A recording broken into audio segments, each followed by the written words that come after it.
क्लेश से भरा ये मन है, मैला मेरा तन है, द्वेष क्लेश से भरा ये मन है, मैला मेरा तन है। इस तन मन को उपवन करने का वरदान भर दो। तुम करुणा के सागर हो प्रभु, मेरी गागर भर दो।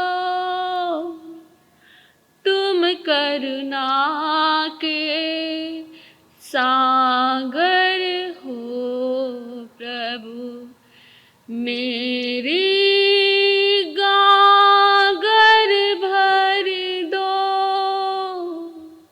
हर वीरम हर गौतम हरे कृष्णा हरे हरे। शमन ज्ञात पुत्र, अप्रतिबद्ध विहारी, प्रबुद्ध प्रज्ञा के धारक, पुरुषोत्तम, परम पिता परमात्मा भगवान महावीर स्वामी के चरणों में हृदय के असीम भावों में जो भाव विनय के शिखर पर है अर्पित करती हूँ, समर्पित करती हूँ। पूज्य गुरुदेव बाबा गणेश जी के चरणों में वंदन नमन। आइंबिलता पराधिका दादी गुन्नी जी के चरणों में वंदन नमन। गुरुवर्य तुल्य पूज्य निधि ज्योति जी महाराज सा एवं मम आराध्य गुन्नी डॉक्टर मुक्ता जी महाराज सा समस्त गुरुवर्या के चरणों में वंदन नमन। माता पिता तुल्य आप श्रावक श्राविका जनों को मेरा प्रणाम नमन।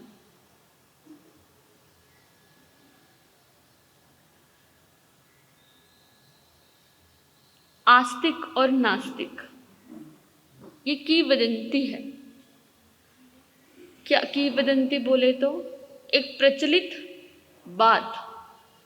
आस्तिक और नास्तिक सबकी अपनी अपनी आस्तिक और नास्तिक की क्या है, परिभाषा है, डेफिनेशन है। क्या है आस्तिक? सामान्य भाषा में हम क्या कहते हैं कि आस्तिक क्या है? जो परमात्मा को माने। अगर किसी से पूछा जाए कि तू आस्तिक है या नास्तिक और कोई कहे कि मैं आस्तिक हूँ और पूछे कि आस्तिक मतलब क्या, तो मैं ईश्वर को मानता हूँ, ईश्वर की बात करता हूँ, ईश्वर को समझता हूँ, पर ईश्वर को वो जानता नहीं है। मानता है, जानता नहीं है। किसी ने कहा आपके बेटे की खूबी बताओ, कहते कि एक तो वो कुछ जानता नहीं, दूसरा किसी की मानता नहीं। तो हम ईश्वर को मानते हैं लेकिन आस्तिक क्या है, जानता नहीं। और किसी नास्तिक से पूछा जाए तो नास्तिक क्या कहेगा कि ईश्वर जैसा कुछ है नहीं, भगवान परमात्मा जैसा कुछ भी नहीं है। वो भी ये बात मानता है, जानता नहीं है। जानता वो भी नहीं है कि ईश्वर है कि नहीं है। ऐसे आस्तिक मानता है कि ईश्वर है पर जानता नहीं है। जानता दोनों में से कोई भी नहीं, और दोनों क्या है, बीच में लटके हुए हैं। जो बचपन से उन्हें संस्कार दिए गए उसी बात को पकड़कर बैठे हैं, आगे की कोई खोज नहीं है। जानने वाला कौन है? एक बार रामकृष्ण परमहंस के पास एक व्यक्ति आया और बोला कि आप तो कितने त्यागी हैं, कितना त्याग कर रखा है आपने, कुछ भी नहीं लेते हैं ना आहार में, आपकी दैनिक क्रिया, आपकी सब चीजें। तो रामकृष्ण परमहंस लेटे हुए थे, एकदम उठकर बैठ गए और बोले, त्यागी तो तुम हो, अगर आप किसी साधु के पास जाओ और कहो कि आप त्यागी हैं और साधु आपको कहे कि नहीं त्यागी तो आप हैं, तो आपको कैसा लगेगा? तो उसने कहा कि कैसे, मैं कैसे त्यागी हूँ, मैं तो संसार में हूँ, ग्रस्त का भोग करता हूँ। करे नहीं नहीं नहीं नहीं, रामकृष्ण परमहंस ने बीच में टोक कर कहा, तुम त्यागी हो और हम भोगी हैं। कोई साधु कहे कि तुम त्यागी हो और हम भोगी हैं, तो बात बड़ी अटपटी सी लगती है कि त्यागी तो कह रहा है कि मैं भोगी हूँ, भोगी को कह रहा है कि वो त्यागी है। उन्होंने हाथ जोड़कर विनती की और बोला, किस प्रकार आप भोगी और मैं त्यागी? कह रहे तुम त्याग करते हो, सत्य का त्याग करते हो, परमात्मा का त्याग करते हो, ईश्वर का त्याग करते हो, अपने आनंद का त्याग करते हो, तो त्यागी कौन हुआ? तुम हुए। मैं सत्य का भोग करता हूँ, परमात्मा का भोग करता हूँ, आनंद का भोग करता हूँ, तो इसलिए मैं क्या हूँ? परम भोगी है। और वो भोगी कैसे बनते हैं? जिनके दंभ कपट नहीं माया, क्या? ना दंभ है, ना कपट है, ना माया है। जिनके दंभ कपट नहीं माया, उनके हृदय बसे रघुराया। उनके ही हृदय में राम बसते हैं, रघु बसते हैं, ईश्वर बसते हैं। तो हमारा विषय चल रहा था नवदा भक्ति। नवदा भक्ति में हम 4 चीज सुन चुके हैं, स्मरण सुन चुके हैं, कीर्तन सुन चुके हैं। आज हम सुनेंगे वंदन। 2 प्रकार की भक्ति होती है, एक सगुण भक्ति, एक होती है निर्गुण भक्ति। क्या आपको पता है निर्गुण और सगुण भक्ति क्या होती है? निर्गुण भक्ति मतलब निराकार, निराकार मतलब नीरा आकार, जिसका कोई आकार नहीं है, उसकी भक्ति। और वो कौन है जिसका कोई आकार नहीं है? शास्त्रों में वर्णन आता है कि ना आत्मा का रूप है, न रंग है, न वर्ण है, न गंध है, न स्पर्श है। आत्मा क्या है? निरा आकार, आत्मा का कोई आकार नहीं। अगर वो कुत्ते के शरीर में जाती है तो कुत्ता हो जाती है, इंसान के शरीर में आती है तो इंसान, बिल्ली, पूरे संसार में समस्त जीवों में जितने जीवों के शरीर को वो ग्रहण करती है वही उसका क्या हो जाता है? आकार हो जाता है। तो कहते हैं निराकार की भक्ति। निराकार की भक्ति मतलब अपने आत्म स्वरूप में खोए रहना, ध्यान साधना में लगे रहना, निराकार भक्ति है। निर्गुण भक्ति है और एक होती है सगुण भक्ति। सगुण भक्ति का मतलब क्या? जो निराकार है, जो आत्मा है, वो किसी का आकार लेकर आपके समक्ष आ गए हैं। जैसे परमात्मा भगवान महावीर निराकार होकर परमात्मा साकार रूप में आपके सामने खड़े हैं। एक आत्मा जो मोक्ष को जाने वाली है वो किसका रूप लेकर खड़ी है? भगवान महावीर का। ऐसे ही कृष्ण, राम, जितने भी परमात्मा हुए हैं वो सब क्या हैं? निराकार, जो आकार लेकर। तो लोग पूछते हैं तो निराकार की भक्ति करें कि साकार की भक्ति करें? भक्ति करो, भक्ति वो जहाँ भक्त भी खो जाए, भक्ति भी खो जाए और क्या हो जाए? भगवान भी खो जाए। तो इस भक्ति के क्रम में एक भक्ति आती है वंदन भक्ति। क्या आती है? और आप सब तो बचपन से ही क्या करते आ रहे हैं? साधु संतों को वंदन करते आ रहे हैं। क्या उस वंदन में कभी फिर भक्ति जागी? वंदन क्या है? कि आप उठकर तिक्तों के पाठ से 3 बार वंदना करें। अगर आपसे पूछा जाए कि वंदना किसने की, तो आप अपना नाम लेकर बोलेंगे कि मैंने वंदना की। अगर आप अभी तिक्तों के पाठ से वंदना कर रहे हैं, कि पूछा जाए तो आप सबसे पहले क्या देंगे? अपना नाम देंगे कि मैंने वंदना की।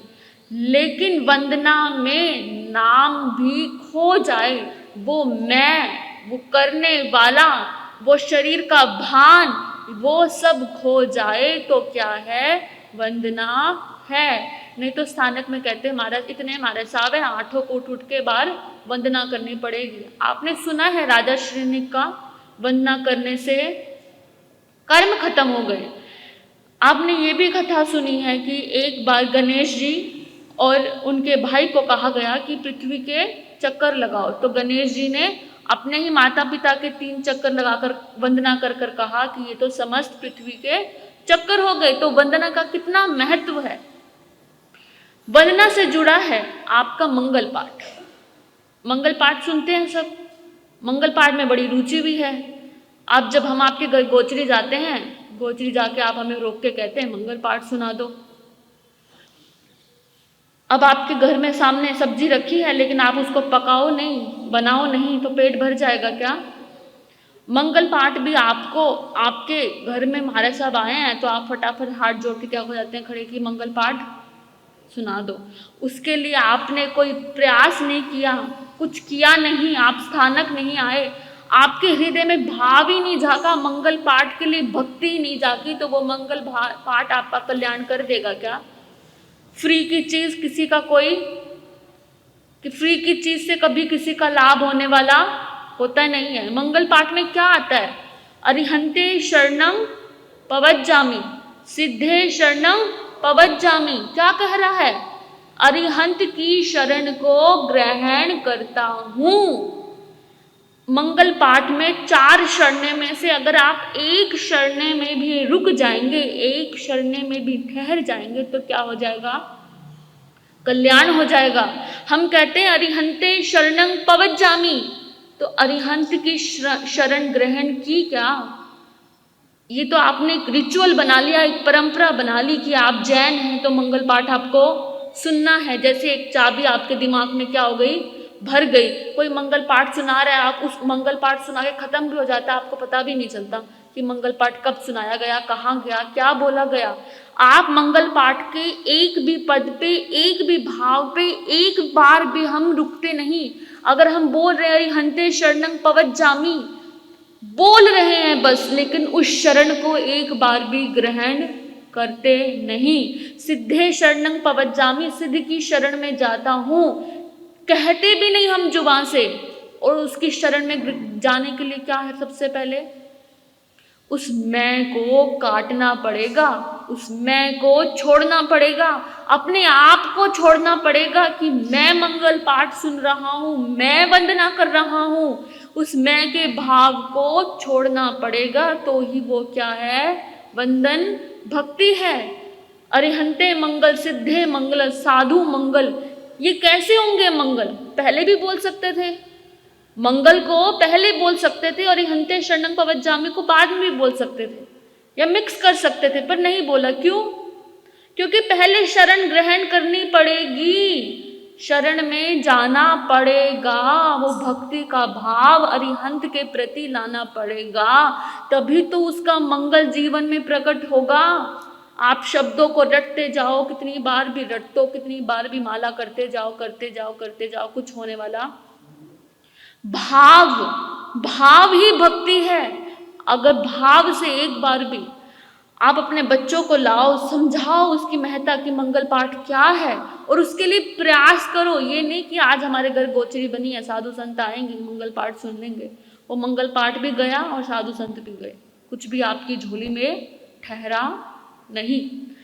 कहते हैं अहंकार का त्याग करो। एक बार शिवाजी महाराज के समय में अकाल पड़ गया, बड़ी तंगी चल गई, बहुत महंगाई चल गई। तो शिवाजी महाराज ने सोचा कि बड़े स्वाभिमान लोग हैं, दान दक्षिणा लेंगे नहीं, किसी पर अगर एहसान करो तो लेंगे नहीं, तो क्या किया जाए। तो शिवाजी महाराज ने अपने महल को बनवाने का काम क्या किया? शुरू कर दिया। इतना बड़ा महल बनवाया, उस महल में काम आने से लोगों को काम करने लगे। तो काम करने लगे तो क्या हुआ? श्रम हुआ। श्रम हुआ तो उनको क्या आए? पैसे आए। उनकी महंगाई क्या हो गई? कम हो गई। शिवाजी महाराज का महल बनाने का मकसद इतना ही था कि लोगों को क्या मिले? काम मिले, और कोई भी भूखा मेरी नगरी में सोए नहीं। चला ये काम, 4-5 महीने तक महल बनकर तैयार हो गया। तब तक महंगाई मंदी भी क्या हो गई? कम हो गई। वो अपने गुरु के पास गए और बोले, देखो प्रसंग चल रहा था, शिवाजी महाराज ने बताया कि मैंने भी ऐसे ही अपने मन में रखकर किसी को बताया नहीं कि महल किस लिए बनवा रहा, आप मेरे गुरु हैं इसलिए आपको बता रहा हूँ। मैंने महल का काम शुरू किया और उस कारण इतने लोगों को क्या मिला? रोटी रोजी मिली। तो गुरु बोले, किसने शुरू किया? कह रहे मैंने। कह रहे मैंने कौन? एकदम शिवाजी महाराज चौंक गए। शिवाजी, मैंने? कह रहे तो पूरे संसार को चलाने वाला भी तू ही होगा। ये जितने संसार में लोग रोटी खा रहे हैं, जीवन जी रहे हैं, संसार में चारों तरफ जहां भी जीवन है उसको चलाने वाला भी तू होगा। शिवाजी महाराज समझ गए कि भूल कहाँ हुई। उन्होंने उस महल को बनाने का सारा जिम्मा अपने मन में किसको दे दिया? मैं को, मुझे, मैंने। तो वंदन के भाव में, वंदन की भक्ति में मैं नहीं होना चाहिए। किसी भी भक्ति में, किसी भी भाव में मैं तो होना ही नहीं चाहिए। भक्ति का भाव ही तब होता है जब मैं क्या हो जाता है, आपका मिट जाता है, करने वाला क्या हो जाता है, खत्म हो जाता है। अष्टावक्र भी कहते हैं, ना करतासी ना भोगतासी, मुक्तेवासी सर्वदा। ना करने वाला हूँ ना भोगने वाला हूँ। वंदन करने के बाद उसके फल की इच्छा भी नहीं करनी कि मैं कर रहा हूँ तो राजा श्रेणी का चर्चा मन में चलता रहे। वंदना कर रहे हैं, राजा श्रेणी भी चल रहा है कि उसके पाप कट गए तो हमारे भी कट गए। ऐसा नहीं, किसी भी दृष्टांत को हृदय में रखकर नहीं। अगर आपके हृदय से आ रहा है किसी को वंदन के भाव तो कर दीजिए। छोटा बड़ा, काला गोरा, कैसा रूप रंग भी मत देखिए। क्या कहते हैं, जात ना पूछिए साधु की, पूछ लीजिए ज्ञान। वंदन भक्ति के बाद आता है सख्य भक्ति और दास भक्ति। सख्य भक्ति और दास भक्ति के दो उदाहरण हैं। वासुमती है, राजकुमारी चंदना, सेठ ने उनका नाम चंदना रखा था। आपने बहुत बार ये कहानी सुनी होगी चंदना की। उनका नाम क्या था? वसुमती। और उनको सेठ ने क्या नाम दे दिया अपने घर पे रखने के बाद? चंदना दे दिया। सेठानी के जलन के कारण वो कहाँ पड़ी है? नीचे कारागाह में पड़ी है। एक ऐसी रूपवती कन्या। अब कहते हैं कि जैन धर्म में और बुद्ध धर्म में तो आम बात है कि स्त्रियों के सर का भी क्या होता है? मुंडन होता है। जो दीक्षा लेती है उनका भी क्या होता है? मुंडन होता है। क्योंकि हम किस मार्ग पे निकल गए? साधु साध्वी के। कोई स्त्री हो और उसके बालों का क्या कर दिया जाए? मुंडन कर दिया जाए। कहते हैं स्त्री की सारी सुंदरता ही क्या है? उसके बालों में है। उसके लंबे बाल। कितनी कितनी कवियों ने उपमाएं दी हैं कि तेरी चोटी सांप जैसी है। कितनी कितनी उपमाएं उसके केशों पर है। तो स्त्री की खूबसूरती किस में है? उसके केशों में है। वही चंदना जैसी इतनी खूबसूरत स्त्री। अब सेठानी को कुछ तो मिला नहीं, सबसे ज्यादा जलन ईर्ष्या हुई। तो उसने क्या लगा, ये गंजी हो जाए, इसके बाल कट जाएंगे तो कैसी दिखेगी, कैसे आकर्षित करेगी सेठ को। तो क्या कर दिया, इतनी जलन में चंदना को क्या कर दिया, उनके सर का मुंडन कर दिया और उनके हाथ और पैरों में हथकड़ियां लगाकर अपने गांव को चली गई। जब सेठ ने आकर देखा तो उसको बाहर लेकर आए और घर की चौखट पे बिठाया और कहा कि मैं अभी किसी को बुलाने के लिए आता हूँ। बहुत भूख लग रही थी चंदना को, 3 दिन का कुछ उसने खाया नहीं पिया नहीं। तो पास में देखा कि 3 दिन के बासी क्या पड़े हैं, उड़द के बाकुले पड़े हैं। उठा लिए। उठाते हुए हृदय में भाव आया कि ये किसी को पहले मैं बहरा दूं तो। भाव आया, तभी भाव ही इम्पोर्टेंट है। उधर भगवान महावीर को कितने दिन हो गए खाए हुए? 5 महीने 25 दिन। कितने? 5 महीने 25 दिन से ना अन्न लिया है ना जल लिया है। अब ये देखो अस्तित्व कैसे काम करता है, अस्तित्व कैसे कार्य करता है। कहाँ भगवान महावीर पूरी नगरी में घूम रहे हैं, उन्हें कहीं कुछ मिल नहीं रहा।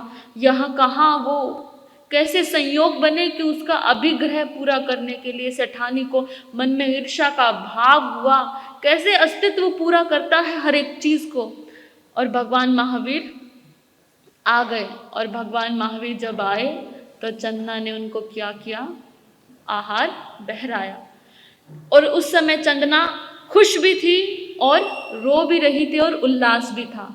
कहते हैं भक्ति में ऐसा ही होता है, कब भक्त रोने लगता है पता नहीं चलता, कब भक्त हंसने लगता है पता नहीं चलता, और कब उल्लास में आकर नाचने गाने लगता है, अपने प्रभु के गीत गाने लगता है, वो भी भक्त को पता नहीं चलता। ये है एक भक्ति की बात। जब उन्होंने वो बांकुले दिए और भगवान ने भी वो लेकर बिहार को चल पड़े कहते हैं। उसके बाद चंदना का पूरा जीवन बदल गया। और इसी में एक भक्ति आती है, सख्य भक्ति। सख्य भक्ति में क्या, द्रौपदी का चीरहरण हो रहा है, पूरी सभा लज्जित है, बड़े से बड़े महारथी सर झुकाकर नीचे बैठे हुए हैं। उसके 5 पति भी जो पूरे ब्रह्मांड को जीतने की शक्ति अपने बाजुओं में रखते हैं, वो भी अपने अपने माने हुए धर्म को, अपने अपने माने हुए धर्म को सही साबित करने के लिए वहाँ क्या हुए हैं, बैठे हैं।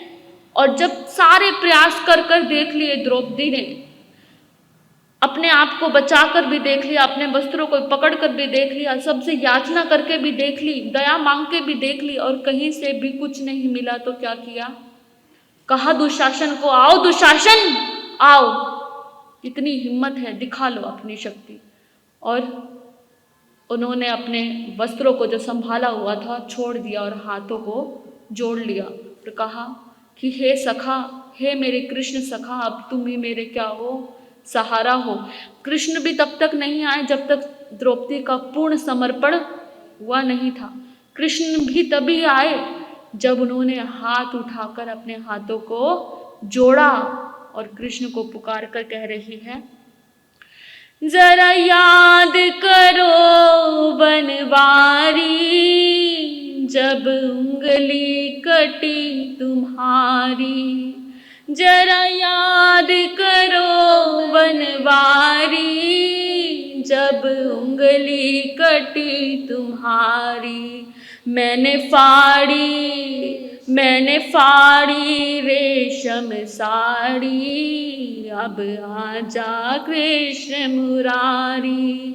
मैंने फाड़ी रेशम साड़ी, अब आजा कृष्ण मुरारी।